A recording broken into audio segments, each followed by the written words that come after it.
excuse me, hindi po nag-break ang Senado na hindi inaaksyonan ang hinihiling ng executive. Dalawa ang inyong hiningi.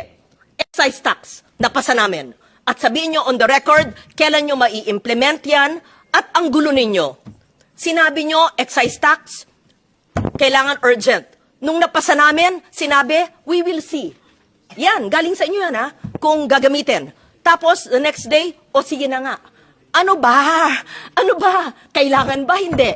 It was deemed urgent, napasa, tapos pagkapasa namin, we will see. I'm quoting the executive, nanggaling sa inyo yan. Tapos ngayon, gagawin na. And cite the impact, mararamdaman pa. Yun ang sabi ng chair no, ni Senator Pia. Ano ang ramdam sa pagbaba o pagkaltas ng excise tax? Yung biofuel, maraming concern sa mga coconut and sugar farmers. Pero itong sinabi niyong low-hanging fruit, congressional approval. Tapos nagsabi po kayo, sir, with all due respect, kasi po nag-break, hindi po magandang pakinggan yan. Hindi po mag-break ang Senado kung sinabi niyong kailangan ng congressional approval ang paggamit ng PNOC ng kanilang pondo.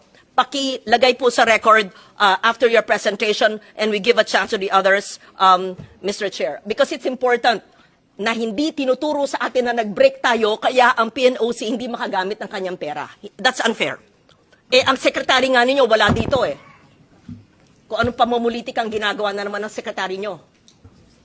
Break tayo session pero tuloy-tuloy pa ho yung aming hearing. Yes, of course. At kung kailangan po mag-convene, ready naman po magkaroon ng special session at any time. No? It's important. When did you give the letter? Kasi, alam nyo, hindi pwedeng tinuturo-turo nyo kami. Hindi nyo pwedeng sinasabi, makinig kayo. Huwag kayo nagpapalusot dito, ha? Sinasabi nyo, yung letter na sa inyo Tapos nag-break kayo. Double jeopardy. Hindi pwede yun. Sorry, hindi po kami papayag nun. Kung alam po namin hindi kami mag-break, tama po ang chair. Tinan mo nga, mag-break. Gusto nyo, Holy Week, magtrabaho tayo dito Darating natin secretary. Burn the midnight candle. Walang labasan sa kwarto hanggang hindi nakita ang pagtulong sa latang tao. Pero wag niyong sasabihin na nag-break kami, kaya hindi napasa yung hiniling ng DOE na congressional approval. Hindi po, sir. Hindi inyo kasalanan yon kasi wala ang inyong sekretarya. I can't think of anything more important than this hearing convened by the chair. And if the other cabinet members are here, why could the most important department not be present? Thank you, Mr. Chair. Thank you. And may I reiterate, Secretary Yusek Fentabella, na